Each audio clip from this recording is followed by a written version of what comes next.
This is Pastor Jeff Chavis. I'm pastor from Las Vegas, Nevada, and I'm a pastor of Church Online. We are an online community of faith. You can find us at churchonline.com, but we spell that a little different. We spell it CHRCH online, Church Online. We say that all that's missing is you. This morning, there's been a verse that kind of caught my attention. This was in a devotional that I read every day. And the verse a couple of days ago was Colossians 4:2. And I want to read that to you. It says, "Continue earnestly in prayer, being vigilant in it with thanksgiving." Very simple prayer, or very simple verse, but a whole lot about prayer. The first part of this, and I want to look at the two key words. And by the way, it's earnest and vigilant. Those are the two words that really caught my attention. That first one, it says continue earnestly in prayer. And I had to look that up because obviously, we use that term, well, he's very earnest in what he says, very sincere. But if you know the scripture, you know that these words are often deeper. They have more meaning.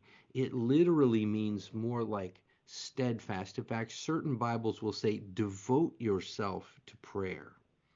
It means steadfastly, earnestly, to persevere, to be constantly diligent, or to adhere closely to. So being earnest in prayer is more than just being sincere, as we think about it in the English language, but it means continuously.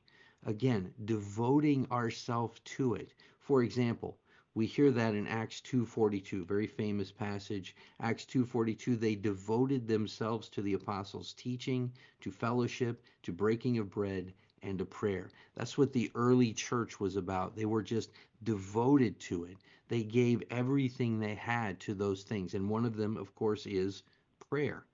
And then it says in Romans, and I love this one, Romans 12:10 through 12, be kindly affectionate to one another with brotherly love, in honor, giving preference to one another, not lacking in diligence, fervent in spirit, serving the Lord, rejoicing in hope, patient in tribulation, continuing steadfastly in prayer.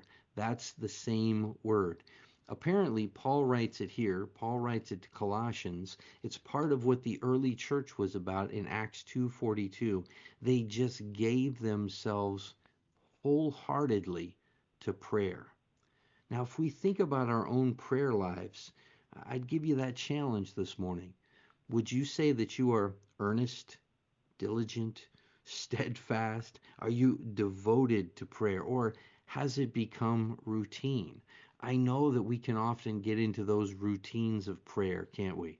We always pray this here and that there over our meals, at the beginning and end of our day. We just have these routine prayers. But is our life characterized as devoted to prayer?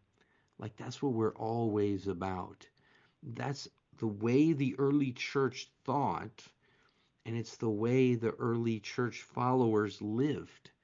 They were just completely devoted to it. The second word, as I said, was vigilant. And of course, when we think of the word vigilant in English, we think, I don't know, maybe a soldier. He's vigilant on guard duty or something like that. And we don't necessarily think about it in terms of prayer. Again, this passage said, vigilant with thanksgiving, vigilant in our prayer, but it's specifically connected to that word thanksgiving. Vigilant in our thanksgiving. In other words, always continuously in prayer, devoted to prayer with all of our lives, everything that we are, and then just be absolutely vigilant in our thanksgiving. The word, again, it means awaken, to be alert, to be awakened. That's what it means to be vigilant. Jesus uses the term. He's talking about the end of times. And after he says no one will know the day and the hour, he says, watch therefore, for you do not know what hour your Lord is coming. And that verse, that word, the first word, is the same word. Be vigilant, be watchful. Also, Matthew 26:41, watch and pray. This is in the Garden of Gethsemane. He tells his disciples, watch and pray. Be vigilant and pray, lest you enter into temptation. The spirit is indeed willing, but the flesh is weak. Matthew 26:41. Get all of those thoughts in your mind, because, of course, this morning, prayer is what this is all about this morning. But the attitude of prayer, it's those two words, earnest and vigilant, devoting ourselves to it, standing awake and alert as it relates to thanksgiving. Now, by the way, it's important that we know that God is not telling us to be vigilant in thanksgiving because he needs us to constantly give him thanks for, I don't know, his own affirmation. That's not who God is. No, we need thanksgiving much more than God needs us to say it. I mean, thanksgiving does something to our heart. It does something to change us. And for me to be ever watchful of that situation where I can thank God. And it's the little things, isn't it? It's the little parts of our lives. We are thankful for the home that God has blessed us with, maybe a job, maybe income, whatever it is. We are thankful and grateful for our spouse. We are thankful for our family. But those little things come in all the time, don't they? Maybe a little blessing here, a card from a friend, a word that someone says to us.